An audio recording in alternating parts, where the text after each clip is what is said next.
कुंज बिहारी।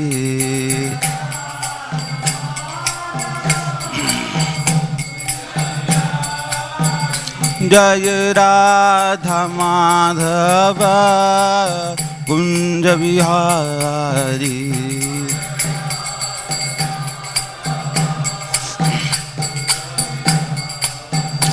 जय राधा माधव कुंज बिहारी।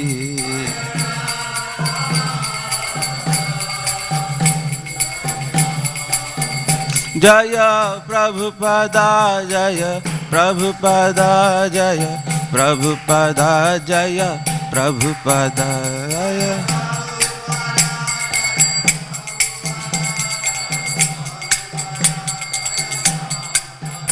प्रभुपाद प्रभुपाद प्रभुपाद जय जय प्रभुपाद।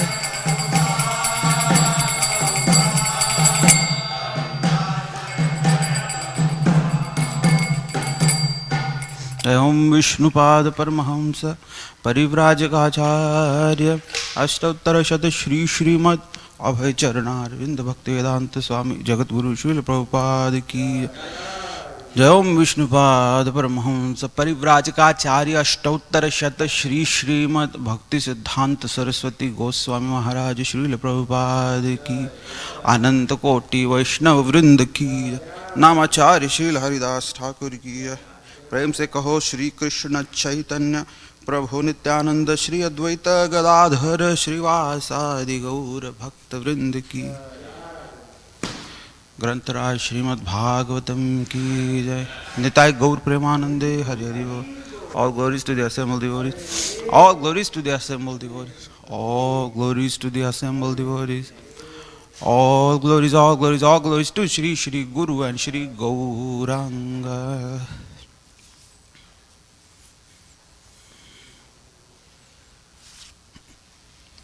ओम नमो भगवते वासुदेवाय।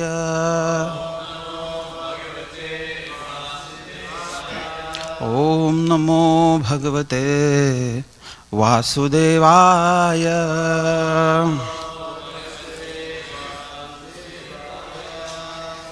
ओम नमो भगवते वासुदेवाय।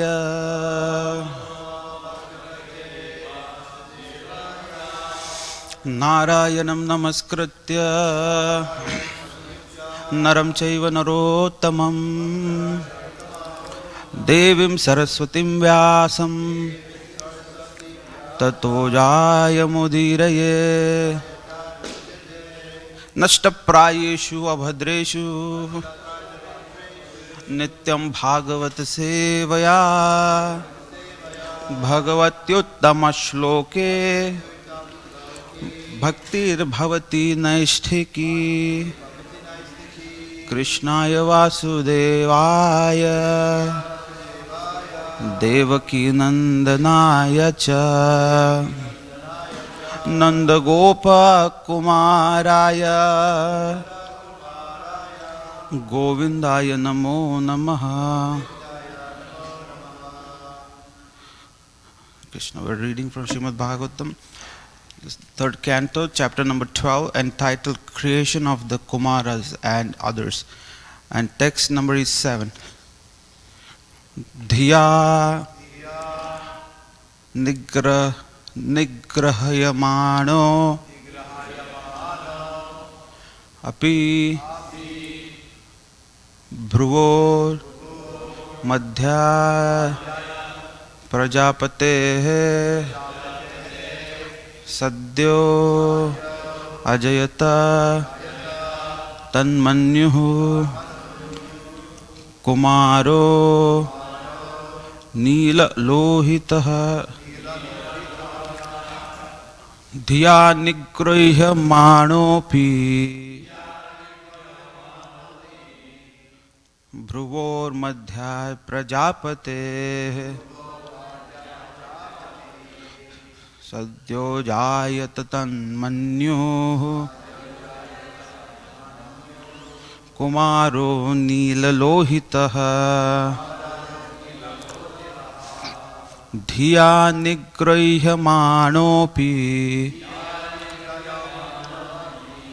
भ्रुवोर्मध्यात् प्रजापतेः सद्यो जायत तन्मन्युः कुमारो नीललोहितः धिया निगृह्यमाणोऽपि भ्रुवोर्मध्यात् प्रजापतेः सद्यो जायत तन्मन्युः कुमारो नीललोहितः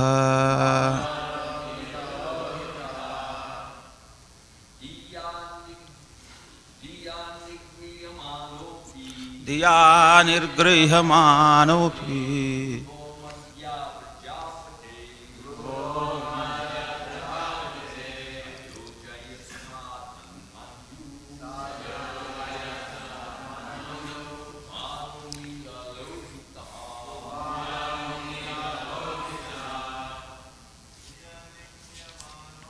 धिया निगृह्यमाणोऽपि ओ मध्यात् प्रजापतेः सद्यो जायत तन्मन्युः कुमारो नीललोहितः धिया निर्गृह्यमाणोऽपि ओ मध्यात् प्रजापते सद्यो जायत तन्मन्युः लोहितः धिया निर्गृह्यमाणोऽपि रो मध्यात् प्रजापते सद्यो जायत तन्मन्युः कुमारो नीललोहितः माता जी धिया निर्गृह्यमाणोऽपि भ्रुवो मध्यात् प्रजापतेः सद्यो जायत तन्मन्युः कुमार लोहितः या निर्गृह्यमाणोऽपि ओ मध्यात् प्रजापते सद्यो जायत तन्मन्युः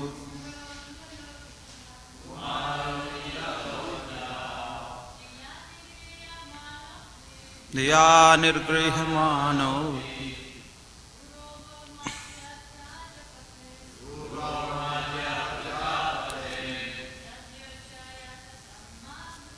सद्यो जायत तन्मन्युः नीललोहितः धिया by intelligence nigrahyamanaha being controlled api in spite of bhruvo of the eyebrows madhyad from between prajapate of Brahma sadhyaha at once ajayata generated tad his manyuhu anger kumarah a child neela lohitah mixture of blue and red. The translation and purport by Abhay Charnarvind Bhaktivedanta Swami Jagadguru Srila Prabhupada. Srila Prabhupada ki jai. The translation: although he tried to curb his anger, it came out from between his eyebrows, and a child of mixed blue and red was immediately generated. The purport. The face of anger is the same whether exhibited due to ignorance or knowledge. Although Brahma tried to curb his anger, he could not do so, even though he is the supreme being. Such anger in its true color came from between the eyebrows of Brahma as Rudra, in a mixed color of blue, ignorance, and red for passion, because anger is the product of passion and ignorance.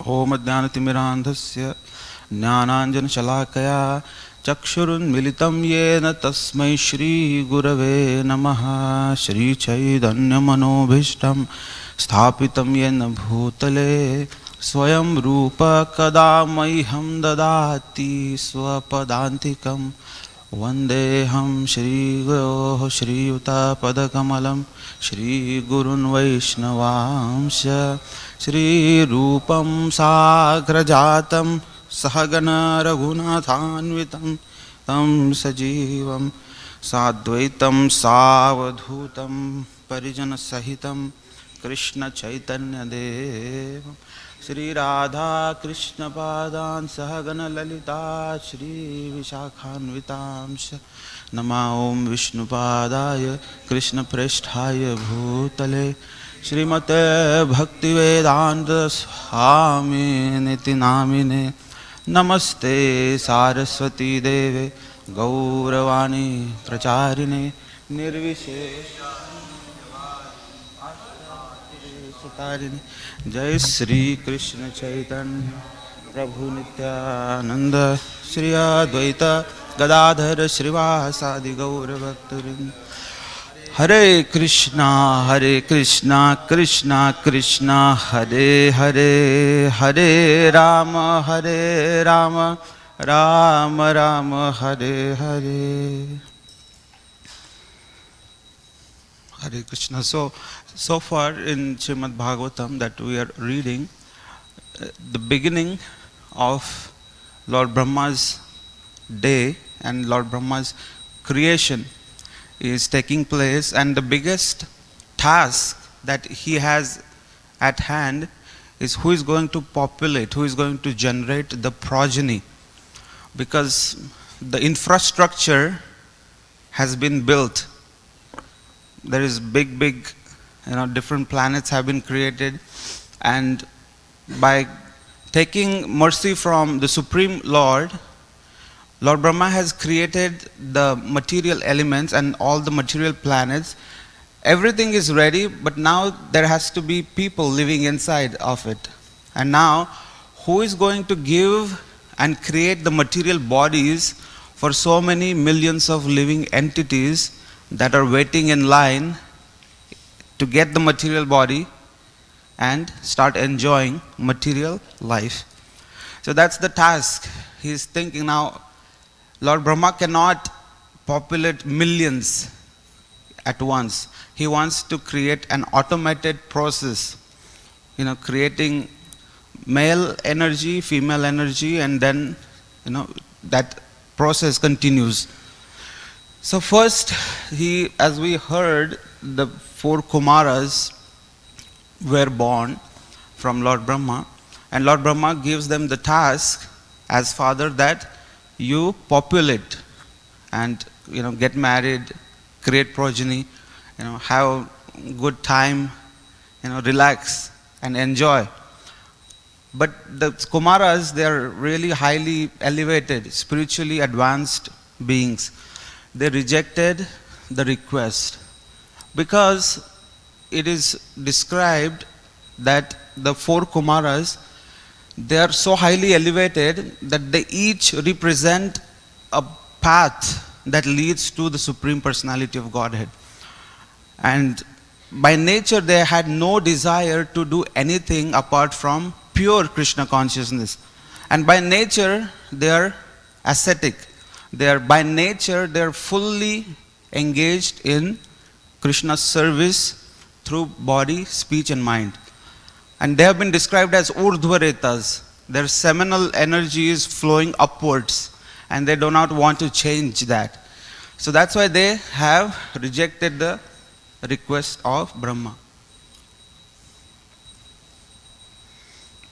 In this context, Bhaktisiddhanta Saraswati Maharaj says that when Kumaras rejected the instruction given by Lord Brahma, it is the right thing to do if it is about marriage. He says that there is only one instance in which case that we can humbly deny the authority. And that is if someone is telling you to get married and you want to remain a brahmachari. So Bhaktisiddhanta Saraswati Thakur says that this one particular case you can humbly deny, even if somebody, some superior authority, your father, who is supposed to be respected and followed, or even the spiritual master, but you can still continue the path of brahmacharya ashram. So when these four Kumaras who do not want to spend a second in apart from the purest form of brahmacharya ashram, and they want to attain Lord Vishnu in that fashion, they rejected Lord Brahma's request. Lord Brahma felt anger because he felt that I am the father and so far nobody has rejected me. Like Srila Prabhupada also mentions that he is the supreme being. In the material world, he is the first created living entity and he is considered as the spiritual master of the whole material world. And so he thought, how can they reject my request?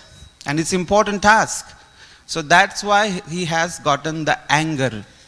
And that anger, he somehow tried to control because he knew that these four, even though they have come out as my sons, but they are much, much more elevated. Sometimes it happens that son is much, much spiritually advanced than the father. There is one pastime in Chaitanya Mahaprabhu's time that the father, and the son, do you know the name of the son? Raghunandan. So Raghunandan was asked to offer something to the deity, and as a baby, he was 5-year-old. And then while he was offering, he started crying in front of the deity because he said that my father has given me instruction that you're supposed to eat. If you don't eat, then my father won't believe that I have actually offered it to you. So you have to eat. And the deity is saying that I have blessed the food with my eyes, just take it back. But then he starts crying more, saying that if you don't eat, then my father will think that I'm lying. And then actually the deity feels pressured, and actually Krishna eats the prasad that is offered. Now the point is, when Raghunandan came back to the father, and then the father said, where is the prasad? He said the deity ate it. But then the father thought, now I think you are lying. Because every time when I offer, Krishna eats through the eyes, but he leaves the remnants. Now, next time, because Raghunandan was not ordinary child, so the father was little taken aback, he was shocked. So, here we see that next time he said, okay, now you offer this to the deity. And then the father was hiding and he was watching. And he saw with his own eyes that the deity picked up the bhoga and he ate it. And that was the shock of his life. And when the father was the name Mukunda, he took Raghunandan, the child, to meet Chaitanya Mahaprabhu. Chaitanya Mahaprabhu asks a question. He says, who is the father? Is Raghunandan your father or Mukunda? You are the father and Raghunandan is child. And that time, Mukunda, he says that I am not his father. He is my father. This baby is my father. Why? Because he is much advanced. because when he offered the bhoga, the deity ate it with his own hands. So sometimes it happens that the children are much more advanced. And here, that's why Lord Brahma, he tried to curb the anger and he tried to control it. But somehow it's not easy to control the anger because it was already produced. And Lord Brahma is not ordinary. So when his anger was there, when created, it has to take a form. So that form came out, and that's called Rudra. And the color was blue and black.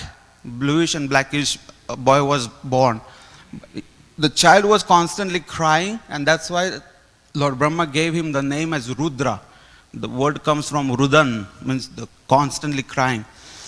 And then Lord Brahma also gave him a place to reside. Just like a father is supposed to provide, so Lord Brahma provides him the place that you are the anger personified and you will reside in the sky, in the earth, water, fire, air, in the senses of living entities. So in the mind, so different places have been given for the anger personified to reside. And that's why further we see that how the material elements, they sometimes can become destructive. Anger is the destructive force, and that's why Srila Prabhupada describes that sometimes the sky looks so beautiful, and we think that such a beautiful day, nice blue sky. The same sky can sometimes become destructive.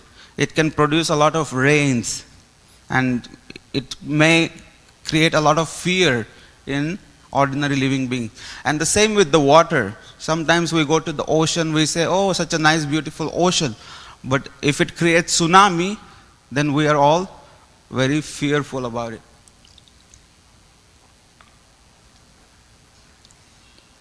Also, earth. Recently we felt, if you also felt the earthquake, I literally felt that the entire building has collapsed. Like it was such a big jerk. And I thought it's Mangalarti time, maybe somebody's kicking me. So somehow it was not the case. It was early, I was like, what happened? But next day I found out 2 times. It was 2 o'clock, yeah. Yeah, it was really a very powerful one. So the same, all the elements have this capability of destruction because the Rudra is staying within. And also all the senses, our senses, the hands that we can use to serve Lord Krishna and serve the spiritual master, the same hands can be used to perform sinful activities. The eyes that we are supposed to utilize in seeing the beauty of the deities, seeing the beautiful form of Lord Krishna, the same eyes can be utilized to see some nasty things. And when the senses are utilized in wrong or sinful activities, it is also considered that the Rudra is being utilized, or it's working upon the living entity and dragging the living entity to the hellish conditions of life, thus destroying it. So Rudra is present in every different elements. The same way our legs, somebody can utilize the legs to bring himself in the temple of Lord Vishnu, which can cause him the ultimate liberation from the cycle of birth and death. But the same legs can be utilized to go to a sinful place. So in that fashion, the senses also possess this destructive force of Rudra. When Rudra, now Brahma's task, coming back, how Lord Brahma wants the entire population. He wants, the infrastructure is ready, he wants the residents. Now he asks that, can you populate? Then he's like, yeah, I'm ready. So, give me the wives. Lord Brahma also got him married. And then we see that so many offsprings were born of Rudra. They even tried to devour Lord Brahma. Then Lord Brahma felt that this Rudra is really, really out of my hands. He is very extremely powerful. Then he thought that if I let him populate the entire universe, then what kind of universe is that going to be? Now all his crazy children will take over, and it will be a nasty and crazy, chaotic place. So that's why Lord Brahma decided to stop him, and Lord Brahma asks him that you should perform austerities. So Lord Brahma gave him the instruction to stop population, and you should go and perform austerities. Tapo divyam putrakaha yena sattvam shuddhet yasmat brahma saukhyam tvanantam. So, he says that there is no need for you to continue, just concentrate on austerities and they will purify you, and you will also attain the Supreme Personality of Godhead. So that's why austerities are very important. Even the Rudra personified, even the destructive force was asked to perform austerities. So Lord Brahma gave that task to him. And Rudra, this anger personified, we can see that he is the one who causes the illusion and the bewilderment. Like in Bhagavad Gita, Krishna says, Krodhat bhavati sammoha, sammohat smriti bhransha, smriti bhransho buddhinasho, buddhinashat pranashyati. Krishna says that Krodha, the anger, is born from lust. So the mother of anger is lust. Because Lord Brahma had the desire, in the beginning he had the desire that I want to populate this entire creation, and that's why he asked his 4 sons, Kumaras, populate. So there was the desire. The desire seed gives rise to lust. And when the lust is not fulfilled, then kamat krodho vijayate, then it leads to anger. And when anger is increasing, if it is not curbed, then it gives rise to bewilderment, sammoha. And sammohat buddhinash, then the intelligence will be clouded. And buddhi bransho, buddhinasha, ultimately it will be causing the destruction of the self. Pranashyati. So Krishna says that that's why it's very important for all of us to control anger. And Krishna also says in Bhagavad Gita, Trividham narakasyedam dwaram nashanam atmanaha kamam krodha tadha lobha tasmat etat trayam tyajet.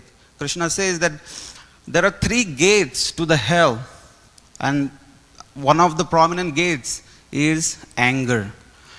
If you go to any jail as a visitor, and if you talk to the inmates, you will see that their only repentance is that only in one heat of moment, in the anger, they have committed an action for which they are repenting for the rest of their lives.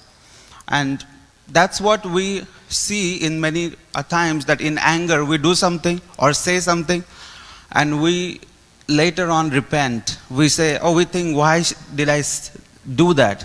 Why did I say this?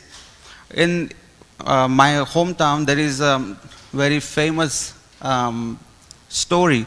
They say that there was one lady, and in those days the ladies would walk to the nearest river and bring the pots of water, right? So the lady, she had a mongoose as a pet. And I have seen in India, there are many farmers who keep mongoose as the pets, because mongoose and snakes, they are enemies, naturally. And mongoose, they kill snakes. So that's why the farmers prefer keeping mongoose, so they deal with the snakes and the farmer feels protected. So this lady had a mongoose, and which she treated like a child, just like all of the Americans. They think the cats and dogs, they are like their babies. Many a times the baby is hungry, but the mother is feeding the cat very nicely, or the dog. So many a times we see that pets are considered like children. So this lady had her own baby, very tiny baby, And at the same time, she had a mongoose, which she completely trusted. And one time when she went out to bring water, she told the mongoose that you take care of my baby, I'm going to bring the water. And the mongoose was standing at the door. And when the lady went to the nearest water source, she brought 2 big buckets of water. When she came back, she saw that the mongoose had a lot of blood all over his face. And then the lady got so shocked and she got so angry without even thinking for a second. She just imagined that this mongoose that I trusted for years and I treated like a baby has finally betrayed me. And now this rascal, this mongoose has eaten or maybe harmed my child. And in the heat of that moment, she, lifts the water pot and drops it on top of the mongoose's head. And the mongoose gets crushed and the mongoose is dead. And then the lady crying and she runs inside, oh my baby, where are you? And she looks everywhere and then she sees the baby is there. The baby is unharmed, is playing with his toy. And then the lady is thinking, where is the blood coming from? And then nearby she found a big snake. And then she realized, oh, what did I do in my heat of anger? I was so foolish. I killed my most entrusted child, the mongoose that I treated like child. Now I have killed. I cannot go back. So that's the story of the anger. That's what the anger causes. For all of us to completely get bewildered, and then we get illusioned, and then we assume some story which is not true, and in that assumption, believing that assumption, we perform action, and that action is ultimately very, very detrimental. So that's why Srila Prabhupada, when he was asked, how can we deal with anger, Srila Prabhupada said, and he gave a very beautiful analogy. He said, if you go to the bank of a pond, a very nice lake, a pond, and you see that the water is crystal clear, you see the fishes that are swimming, and everything looks beautiful. Why? Because it's calm and it's still. And then when you throw a stone, then there will be a ripple effect and everything will be disturbed. In that ripples, we see that the water body has been disturbed. You are no longer able to see the fishes that are swimming. You are no longer able to see the tiny little plants at the bottom. So your vision is not proper. And then that's what happens when we get angry. The water body is like the consciousness. And when we are subjected to any type of provocation, when there is a altercation, any type of problem, then our consciousness has become disturbed. There are ripples in the consciousness. And that's why we cannot see things as they are. We cannot see things clearly. So Srila Prabhupada says, what is the solution? The solution is very simple. To just do nothing. To wait. That's this word, W-A-I-T, is a magical word. If you just wait, and if you just concentrate and maybe chant Hare Krishna Mahamantra, the water will calm down. Everything will again become still and steady. And then you will be able to see the fishes swimming again. Then you will be able to see everything clearly. And then you can decide what action you should be taking.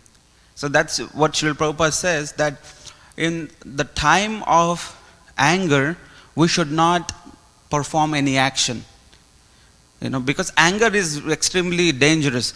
Even the modern scientists say that when someone gets angry, there are more brain cells that are damaged because of the anger. There is a lot of harm that is committed to the body. Like the blood pressure increases, And there are so many cells in the body that are good, they're burnt, they're dead. Anger is like a fireball. In the heat of the moment, you want to pick up the fireball and throw at a person.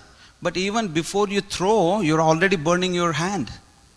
So anger causes more destruction to the person who is carrying it than the other person, whom you're trying to utilize it in. So Srila Prabhupada says that that's why in the time of anger, we have to act very sober. And then when the head is cool, then we can think and then we can perform the action. And then there was a time that, that Srila Prabhupada himself sometimes would get angry on the disciples. There was one time that Harikesh, there was a lot of times, but one time when Harikesh Prabhu, he was told by the doctor that Srila Prabhupada cannot eat rice. Because Srila Prabhupada was a diabetic, has little symptoms of diabetes. So the doctor said, the rice is not good for him. Don't feed him rice. And then Harikesh Prabhu's memories, he says that I was thinking, how am I going to convince him? Because Srila Prabhupada loved rice. So one time when the lunch was served, Srila Prabhupada asked, where is my rice? And then there was a big question. Harikesh Prabhu said, Prabhupada, we went everywhere around the market. We looked everywhere. There is no rice. There is a strike going on and there is no rice. That doesn't make sense. Rice is like the most basic thing that you can find anywhere. So Srila Prabhupada said that doesn't make sense at all. So Prabhupada inquired from others and he found out that there is ample amount of rice, not in the market, in the kitchen only, temple. And they're just not feeding me. So Prabhupada became very angry. He said, I want my rice. I am a Bengali. If I don't eat rice, I may die sooner than the diabetes. So Prabhupada said, I just want the rice. And it has to be very hot. So Prabhupada always instructed that the rice should be very hot. And it should be served very hot. And that's how it should be eaten. And Prabhupada also said that cold rice is not good, and we know all these things. And there was one time when Prabhupada found out that the person who was guarding his quarters was missing. So Prabhupada looked for the guard, he was not there. Before even looking for him, Prabhupada was ringing the bell and nobody was coming inside. Prabhupada had some important business to take care of. But there was no guard outside. So Prabhupada was at that time talking to Navayogendra Maharaj. They were talking about some important things. And then he found out that this boy who is supposed to be guarding the quarter is not there. He's very inattentive. So Prabhupada told Navayogendra Maharaj to go and look for him. And when they found him, Prabhupada was so angry. He said, how can you be so inattentive? This is your service. You're supposed to be faithful to your service. And how could you just leave, without even informing? And this is not right. So Prabhupada was very angry that time. And Prabhupada became so furious, like a thunderbolt, that boy was shaking. And Navayogendra Maharaj was also starting to shake. And then Navayogendra Maharaj says, I don't even know why I was shaking. There was no need for me to be shaking. And then when this thing was over, Srila Prabhupada became calm again and he started again talking very normally with Navayogendra Maharaj. That time, Navayogendra Maharaj asked Srila Prabhupada that, Prabhupada, how do we understand that you are getting angry?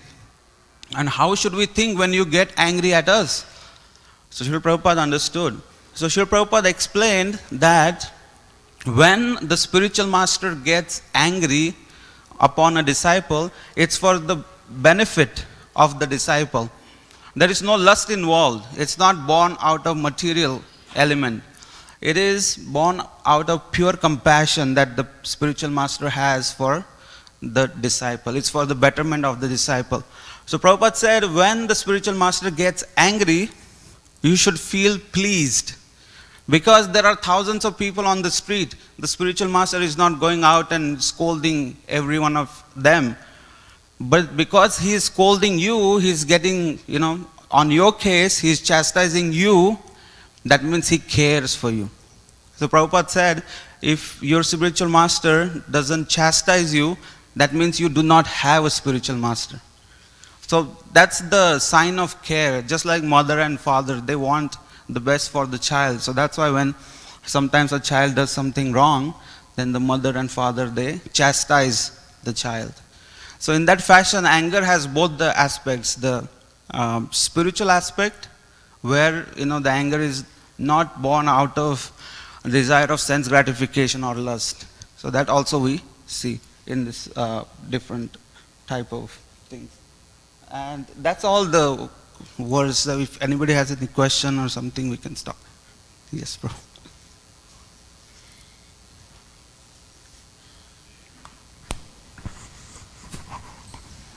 Thank you for a very wonderful, interesting class, as usual. It seems to me, though, that there are certain situations where you don't want to calm down. Or it's not appropriate to wait till the water settles so you can see things. I'll give you an example. This is from the first chapter of the Bhagavad Gita, text 36, right in the beginning of the purport. Prabhupada says, according to Vedic injunctions, there are 6 kinds of aggressors. A poison giver, one who sets fire to the house, one who attacks with deadly weapons, one who plunders riches, one who occupies another's land, and one who kidnaps a wife. And Prabhupada says, such aggressors are at once to be killed, and there is no sin incurred by killing such aggressors. So it seems like there's some situations which it's perfectly the correct thing to do, yes, to act out of anger and take action straight away without chilling out, so to speak. And okay, there are some situations which demand immediate action, and as you quoted Srila Prabhupada, if we are situated in knowledge, if we already know what action needs to be taken at such a situation, then the immediate action has to be taken.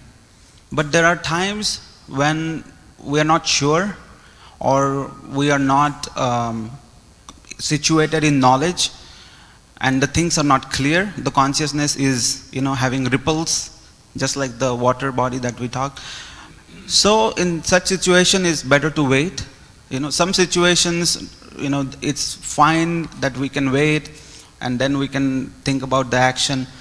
But some situations demand immediate action. So such times, we have to be ready and we have to take action.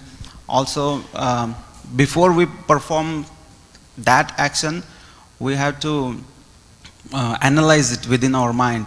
And if there is any senior person, let him take that action. So, this is different versions. Yes, Prabhu, in the last line of the purport, it is mentioned about that this element of passion and ignorance is there. So when we call that transcendental anger, transcendental lust, transcendental, it justifies everything. So still appears like the element of the anger is there. That ingredient of the passion is there. How can someone detect that? Just by theoretically, through knowledge like that? So, anger is born out of lust, right? Now we have to decide what type of lust it is. So Chaitanya Charitamrita says that Atmendriya Priti Vancha Tar Bali Kam.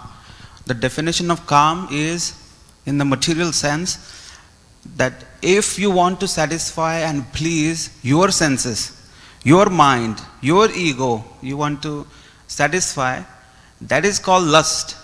But Krishnendriya Priti Dhare Prem Nam. What is the difference between love and lust? When you are thinking about only yourself, my senses, how can I satisfy my desire? That is lust. But when you are thinking about how I can please Krishna, Krishna's senses, how can I give pleasure to Krishna's desires? That's called prem, that's called love. So there is a clear distinction. What is lust and what is love. Now, once we define this, then we can go to the spiritual paradigm. In the spiritual paradigm, we see that the lust is actually love, prem. But even though we know it's hard to describe to general public, so that's why the context is still kept, the word is still used kama. But that kama is not material lust. It is spiritual lust, which means love. So that's the impetus behind all the devotees sometimes who get angry. In the spiritual world also there is anger. But that anger is born out of love for Krishna. Just like Mother Yashoda, she got very angry at Krishna because he broke the pot. She is not thinking that how dare he break my yogurt pot. No, she thought it's Krishna's, everything is Krishna's, but Krishna is a little baby and I am his mother. And if he doesn't learn now, then he will just become a crazy person in the future. Just to avoid Krishna being, impudent kid later, I should teach him a lesson as a mother. So her anger is born out of love for Krishna. She just wants best for Krishna. And similarly, there are so many occasions you can find, even in the spiritual world, there is anger. There is all the 6 vices, they are present in the spiritual world also, because material world is just replica of the spiritual world. It's just the banyan tree, but just upside down. Right? So it's everything that is available in the material world, it's also available in the spiritual world, but in its purest form. The lust, the anger, and all the different vices, but they ultimately give pleasure to Krishna. Because there won't be any leela, there won't be any dramatic situations for Krishna to enjoy if there is no envy between Radharani, Chandravali. If there is no envy, if they are like, oh, we are sisters, everybody's sister, happy, everything is happy, but then there won't be that rasa, So Krishna also likes to enjoy different rasas, so he also enjoys seeing the competition, but it's a spiritual competition. It's not the material competition. In the material competition, we think that I want to be the first.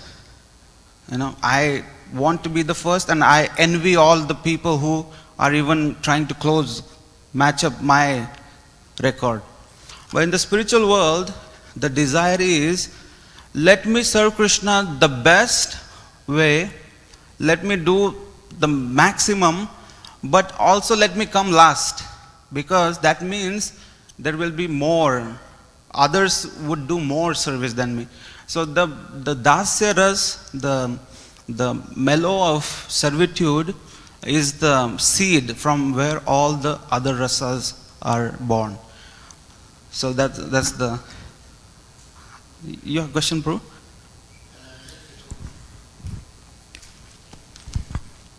Okay, Dear Lalit Prabhu, and then you ask a question and then we'll start. Thank you for the class, Prabhu. So, Arjuna, I like the point how you're mentioning one has to be in knowledge to use anger properly. I was thinking of this point where Arjuna, on his own account, he didn't want to fight. But taking instructions from Krishna, understanding, he fought with great vigor. Yeah. So I was thinking that was a good example of someone using anger in knowledge. Yes. That's so true. Irina Mati, let's go.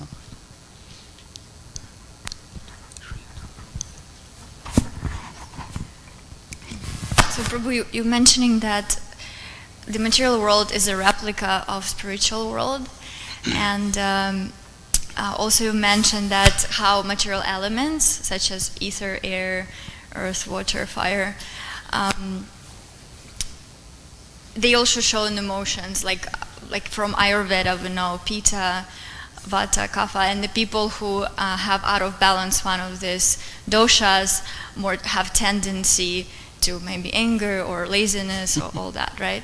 So then I have a question. In spiritual world, their spiritual bodies, and I'm assuming some sort of spiritual elements. Is there some sort of effect on those spiritual bodies that personalities are different? Because even from the gopis, we know some of them fiery, some of them really like gentle. What is the replica of that in spiritual world? So in the spiritual world, every single person is different, just like in the material world. See, we are thinking that we are in the material world, but in one sense, we are spiritual beings having human experience. Not that we are humans in the temple and having a spiritual experience. So in one sense, if you see that each one of us here, they're all different. Our facial structures, even nose, eyes, everything. And what to speak of psychophysical, tendencies. And what to speak of even deeper, the desires. So that's why in the spiritual world, each and every personality has, its own likes, dislikes, desires, and tendencies to serve Krishna. They have their own inclination, how they want to serve Krishna and see Krishna. So Krishna reciprocates each one of them in their own fashion. And that's why Srila Prabhupada one time said that when we are in the material world, Krishna is missing us in the spiritual world. Why? Because he is missing that particular mellow that only you can provide to Krishna, nobody else. That's the very important thing to understand, that what the kind of personality that we have in the spiritual world, no one else does have that. And Krishna misses that exchange of mellow with that particular devotee, because no one else can provide the same exact thing. Just like, you could be happy, in your own world, you have your own mother, father, friend, but still if there was one high school friend that you shared a particular bond, even if you have parted ways, she is in different world, she has her own different things to do, but still you miss that particular rasa which no one else can give you. So that's how Krishna also thinks that each and every personality, they have different rasa with Krishna, which nobody else can provide.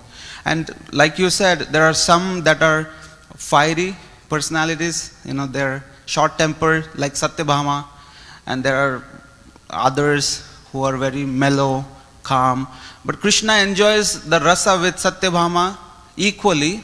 Satyabhama's fiery nature, like short-temperedness, and she is very outspoken. And Krishna enjoys that. At the same time, he loves Rukmini Devi's nature. She is very calm, submissive. Whatever Krishna says, that's final word. So Krishna enjoys both the rasas. And similarly, there are so many other living entities. Krishna enjoys the rasa with them. So at the present moment, while we're in the material world, some of those tendencies are there and similar to what we get exposed by the modes of material nature. Yes, because inside, say you have been covered with the material elements. Then we think that I am this body, or I have these desires, but your original personality is within you, the soul, and that will manifest fully when we become fully Krishna conscious. So that's the entire process of Krishna consciousness, is to full-fledged, take out your spiritual personality out and to block the material personality. Okay, with Maharaj we'll stop.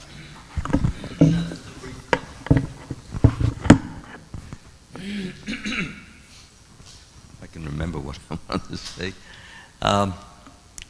The important point is, as you were just mentioning, when a person becomes fully Krishna conscious, then there is no material lust or anger or any of the material expression. The important point is that when does that happen?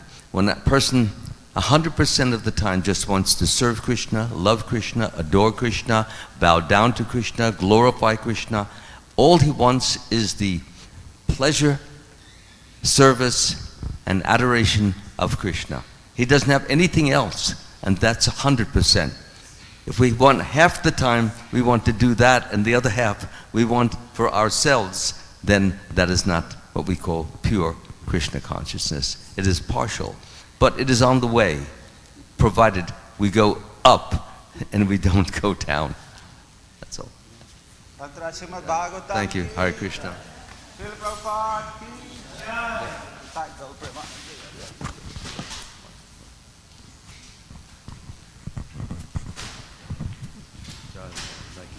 you.